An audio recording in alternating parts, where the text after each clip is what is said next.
Hello, good morning from my bivvy. It's about 6:10. You'll probably hear it's quite windy out. That big white building in front of us, that's a big holiday camp. And that was all lit up last night, sort of like bright blue neon-y sort of lights. That was quite spectacular. And middle of the night, most of the lights had gone out. There was just like the emergency lights on. But it was a clear sky, pitch black, stars. I know that because I had to get out in the middle of the night. It's quite windy this morning. Hopefully that'll die down shortly. I suppose I'll start thinking about getting up a little bit and get all organised. My train from Dorchester is 13:15, I think, 1:15. I could get on about a 3:20 one as well. But I want the 1 o'clock one, really just to get the bike on and avoid the rush hour going through Trowbridge, Westbury, Bradford, that sort of thing, and then trying to get off a crowded train at Oldford Park. Hopefully I'll avoid that if I get the 1 o'clock one.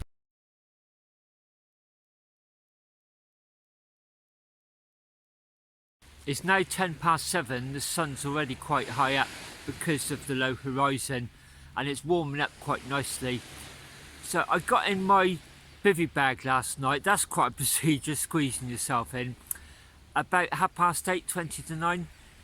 And it took me a while to get off, I suppose because it's still quite early. And also I was thinking about the day as well. It's just been such an amazing day. And I woke up to the light this morning and a bit of a wind. Unzipped it. Oh, thought that's quite a cold wind. About 10 minutes later, the sun rose behind the cove over there and it started to warm already. And then I'm going to explore the boundary of the old Dorset Roman wall. There's only a very small portion of it left. There's plenty of artefacts and a nice little walk around there, including the remains of a Roman villa which has been partially reconstructed and preserved. So that's right next to some council offices in a car park. But to get there you go alongside the river and that's spectacular. It's even got a nature boardwalk. So that's what's in store for today's video. The billy can's boiling some water quite quickly. It's really worked well actually bringing this windshield and heat reflector from the Whisper light. It's much lighter than the other one I've got, which is a more metallic sturdy structure, and I've got a foldable plastic cup, and as I did on the Roman Fossway ride, I've just made up some sachets of coffee exactly how I like it with a sweetener inside, and just that's the only utensil I bought last night. My long handled spoon, you know, that's ideal for eating out those MRE bags and also just for stirring the coffee.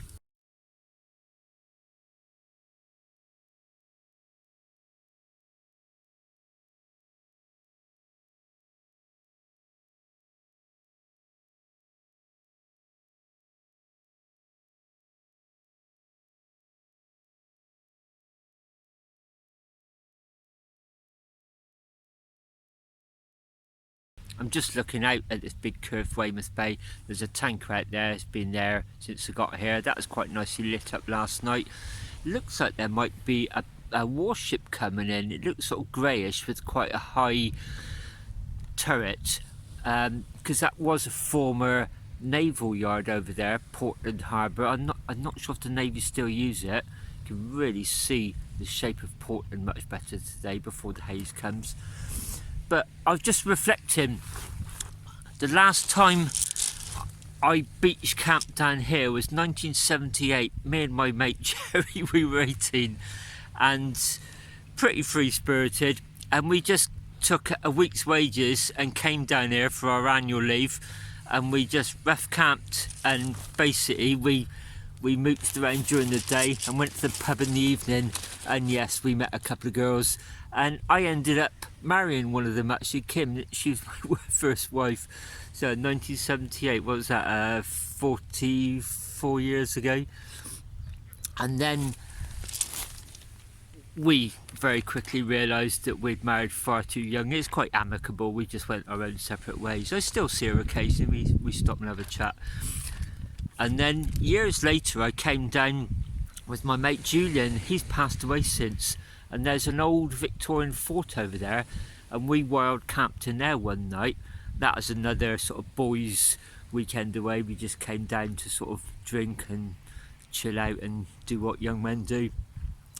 Yeah, so it's brought back a few memories here.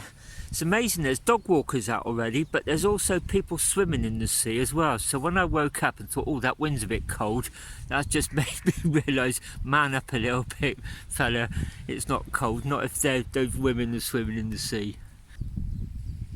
Thomas Hardy and Lawrence of Arabia became acquainted. In fact, they visited each other's cottages. They became friends, and I always thought that was a bit of a strange friendship, actually. And when the guide, he was excellent at the Hardy cottage. When he said any questions, I just sort of said, you know, how did they come to be acquainted? It just strikes me as an odd relationship, really. And he put it in context. He said Hardy was quite an awkward man. He either liked people or he didn't.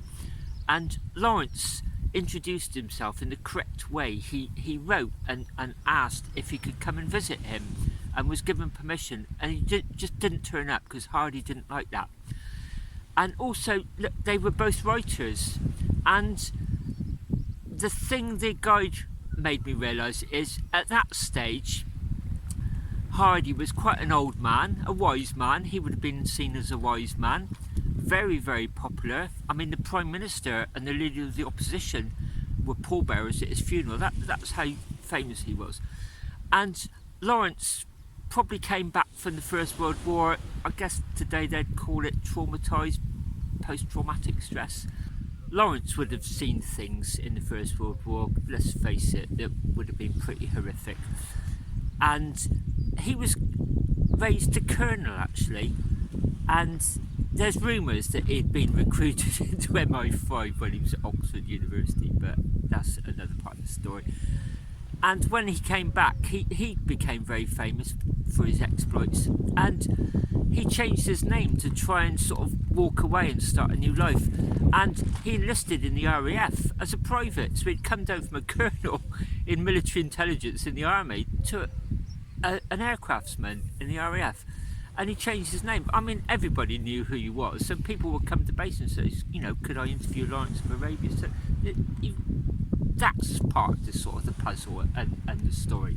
And he must have felt very used and betrayed as well by his superiors, because he was passionate about the Arab people, and that evolved through his archaeology studies, and he made promises to them so they would revolt and attack the Ottomans.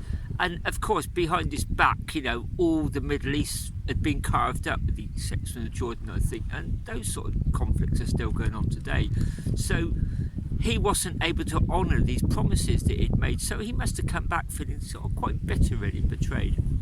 And he was struggling to adapt, and then, I won't go into too much, but he found out things about his upbringing, and I guess this troubled younger man sought the wisdom of the older man. So I just guess that context has changed it for me, actually. It's amazing, just 24 hours can change an opinion. So I sort of was thinking about that in my bivvy bag last night.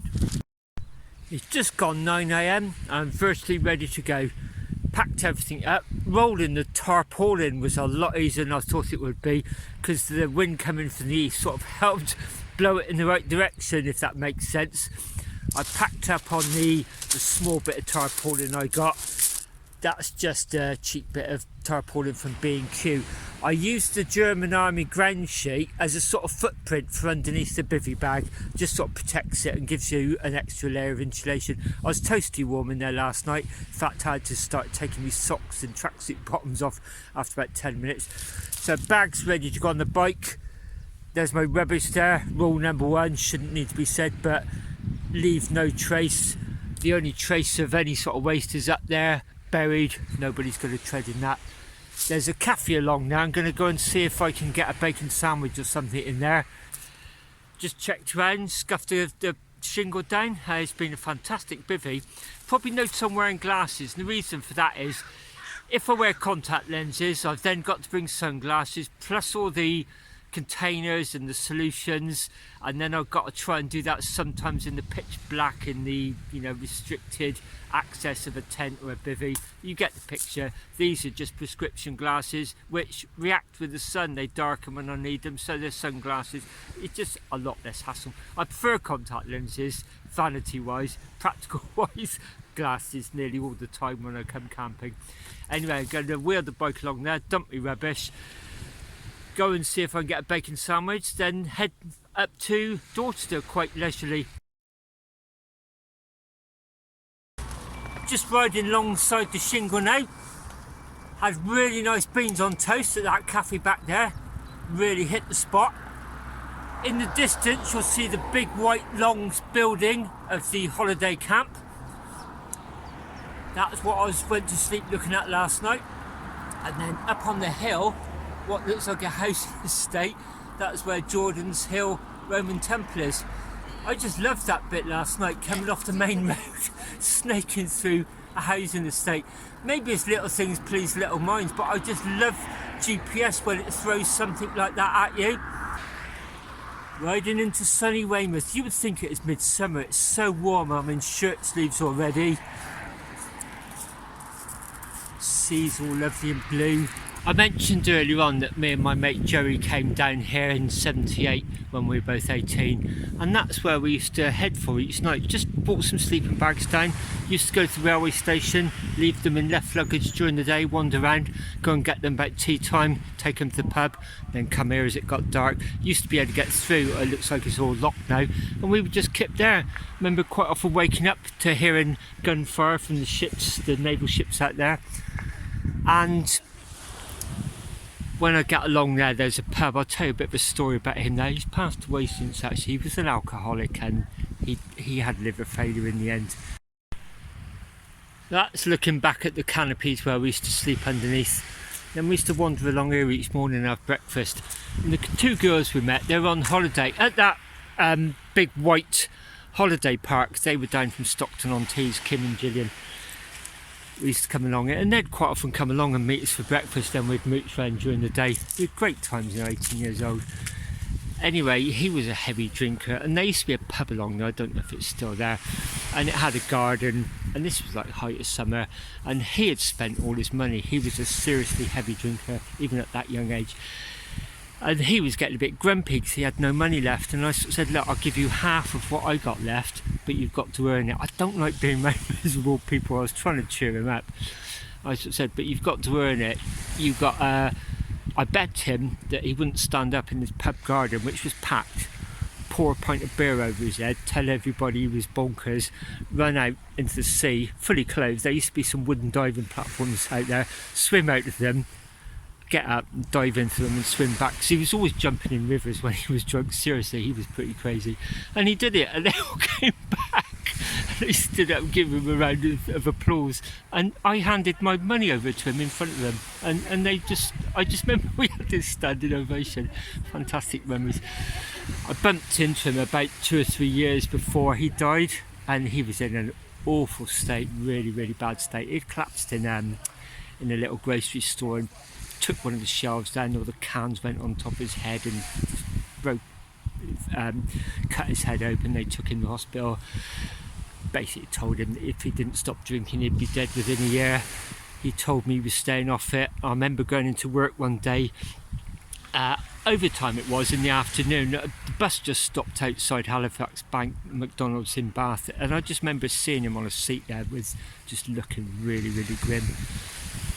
And some friends told me a couple of years later that he just decided he knew he was going to die. He just wanted to go out in a blaze, really, so he just basically spent the last few weeks of his life constantly drunk, and in the end his liver just packed up. Sad story. The other friend I came down with a couple of years later, Julian, that's the one we were camped over there in that fort. He died in his 40s of substance abuse. Well, the effects of substance abuse, really sad story. He, again, was just crazy, wanted to be high all the time, and he had a terrible illness, and he ended up in hospital, and he straightened himself out. The nurse who helped him recuperate, they ended up getting married, went to university, got a degree, became a social worker. In fact, when I was a postman, I used to bump into him often. You know, he really straightened himself out, and he used to work for a substance abuse charity. You know, just, wow, what an amazing guy. And then he just died one day in his sleep, middle age. So he turned his life around, but you know, the abuse from earlier in his life had just basically damaged him so much it killed him. And yeah, what a waste of two young lives, really. What a waste of two lives. Just, I would say to just any person, you're not here very long, just do not waste it.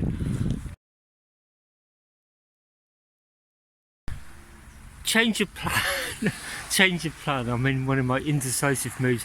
I went along there, visit some old haunts, some special places that me and Linda have memories of. I've just decided to come retrace actually, and I'm going to take that cycle path along there up through the nature haven. Those ladies there bathing. There were definitely some people, not in wetsuits, just in costumes like that, bathing first thing this morning and last thing last night as well.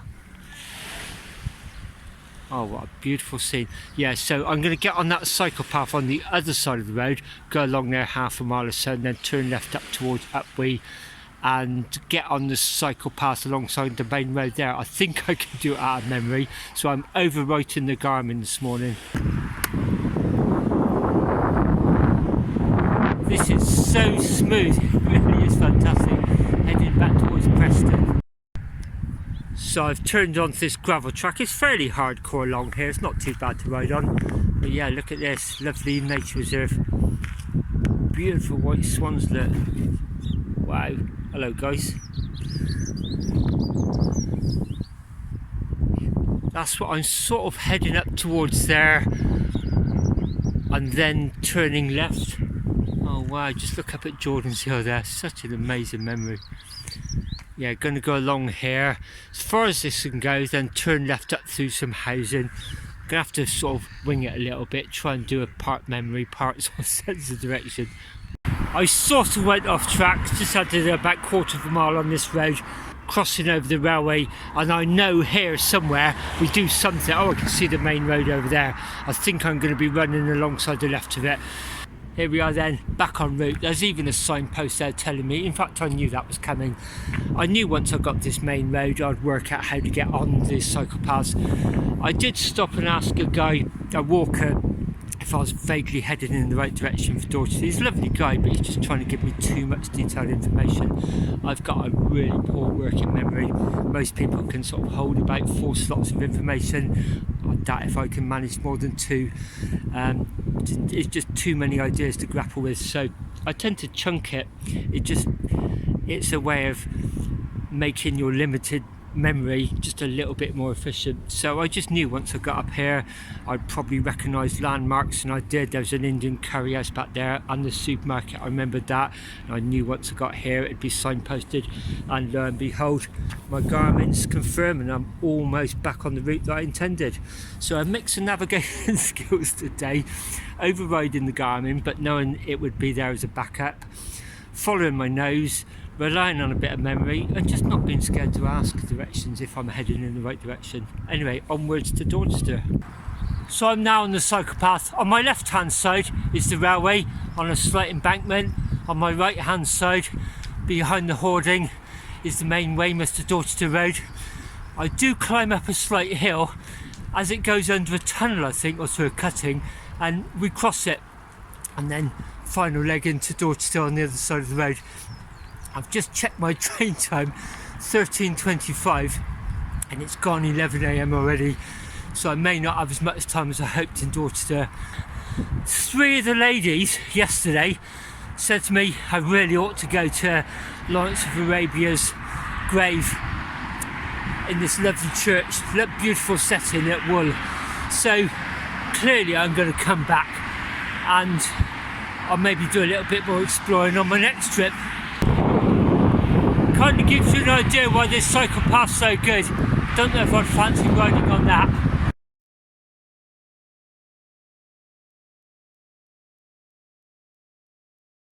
You may tell we've now been moved on to a section of what used to be the former road when it used to curl around and snake up this hill. They've straightened it out by blasting through that cutting. There's one of the railway tunnels there going through the hill. So this is the bit where you kink over. I'm pretty sure you cross over the other side of the carriageway on the final approach into Dorchester. I'll stop at the top and give you some views. But yeah, whew, quite a pull up here actually, and it's very warm already. We're at the top of the road, just had a quick chat with that lady. Oh, there's another cyclist coming up. So this gives you an idea. The railway's gone underneath this hill. The road has been blasted through this cut-in. You can really see I forget what they called, the breakwaters of Portland Harbour there, and Portland Bill. So army look under there, under camo. And we go down here, and then we follow the road. It's now going to be on the right hand side of this major road. There's a cycle path going along there. There's Dorchester in the distance. Oh, another guy coming. It's quite busy, this cycle path.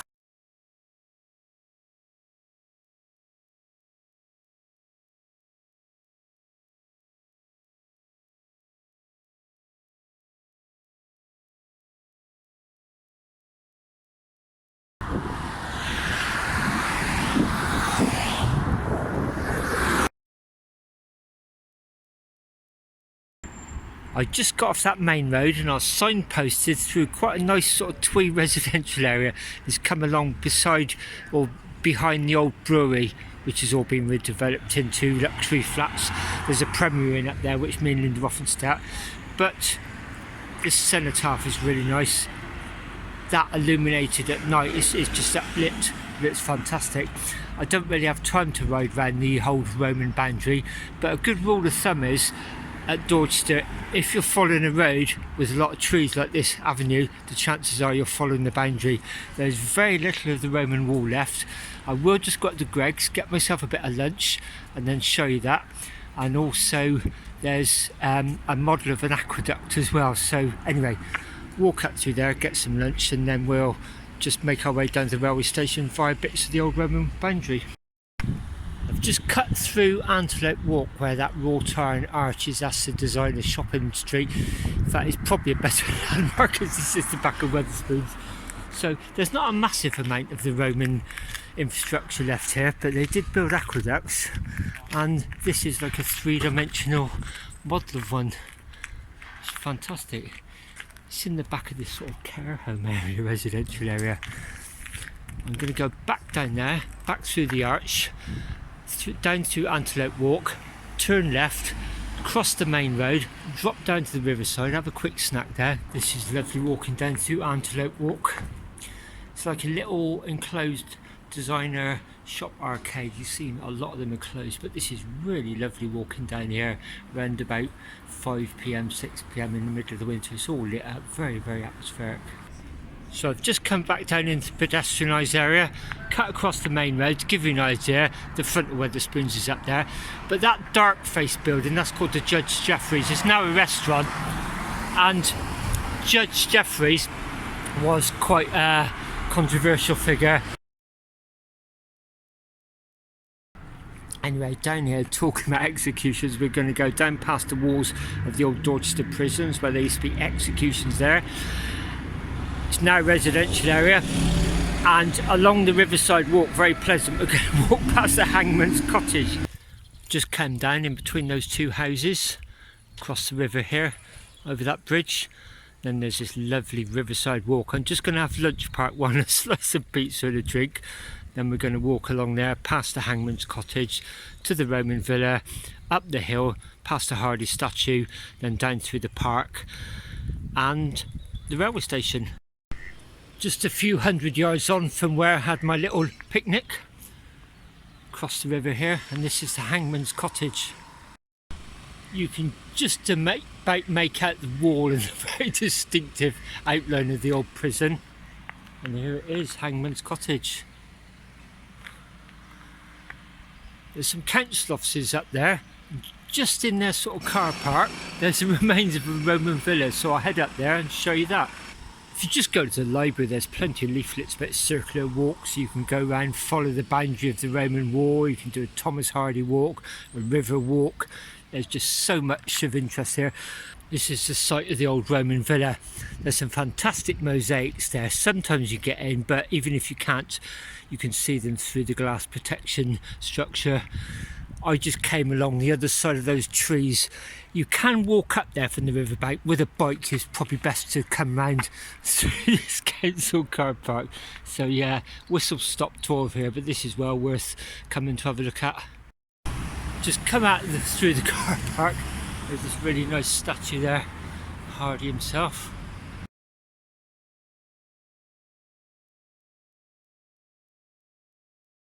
As I said, Dorchester's got lots of these information boards. If there's anything you want to know, you haven't got to look too far, and there's all the information. Clearly quite proud of their heritage, and so they should be. Just at this busy roundabout, that was the Hardy statue, the Roman village just behind this row of houses and the council offices. Give you a bearings. Wetherspoons is back down there. There's plenty of museums here to look at. Actually, the Teddy Bear Museum, the Tutankhamun Museum, the Dinosaur Museum, County Museum. There's the very distinctive keep. You'll see that on all the emblems for the Dorset County symbol. It's now home of the Dorset Regiment Museum. It's on 3 floors, and entrance allows you to go up to the top and have a look where the turrets are. It's well worth a couple of hours in there. Anyway, down here, I'm going to show you the very small remains of the Roman wall. And then we walk down parallel to the park, avenues of trees. That just gives you an idea that that line is actually following the course of the old boundary of the old Roman wall of Dorchester. Just down from that busy junction, here's the one remaining section of the Roman walls. Again, information board telling you all about it. That park through there, it's got a Victorian clock tower, a bandstand, a fountain. The design is fantastic. Borough Gardens is one of the best gardens I've ever been in. It really is. Anyway, we're going to follow that avenue of trees down there. If you're following an avenue of trees, the chances are you're following the boundary of Roman Dorchester. Now down almost at the bottom of West Walk. As I said, that park is fantastic. It ticks so many boxes. There's picnic tables everywhere. There's botanical gardens park. There's a little cabin up the top where you get refreshments. And a gem is, just before we get to the railway station, we're going to go underneath the bridge to get onto the platform I want. There's a chip shop there, literally just the other side of those buildings, so it's fantastic to get fish and chips and come in here and sit on one of the picnic tables. If you ever see a queue outside that fish and chip shop, don't think it's because of slow service, it's because it's just so damn good. Down at the bottom of West Walks, right angle bend, I think this is the boundary, a corner of the Roman wall, down the bowling alley walk, and then that'll take you back down to town centre. We're just going to cut through there, and the railway station's just behind those buildings. I'm going to go that way underneath the railway bridge, past the chip shop I told you about, and take a little track just up on the platform I want. Got about 20 minutes before my train. That's the alleyway I've just cut through from the park. That's the road up to Dorchester West Station. I rode down that yesterday, but for my platform we're going to go underneath the bridge, and there's like a little alleyway just right up underneath. Just crossed underneath the railway. There's the fish and chip shop. There's a few people outside waiting now. As I said, the service is fantastic in there. It's really nice traditional fish and chips. Here we are. This has saved me going up over the footbridge. There's a few steps to drag the bike up, but nowhere near as bad as the big footbridge. Here we are then, back to Dorchester West Station. So that's a downward platform. That's where I alighted yesterday. Started my journey down there. I've just come up this way. As I said, it avoids that footbridge. The railway at Weymouth is the main Weymouth to Waterloo line. It's electrified double track, and it zooms up that way. Just before it comes into Dorchester town, it splits, and this comes off as a single line. This is the line up to Bath and Bristol. This section is mostly single track. It doubles at stations. They use it for passing. So this leg between here up to Yeovil, I absolutely love this. And then, as I said, once you get north of Bradford on Avon, that's spectacular going into Bath.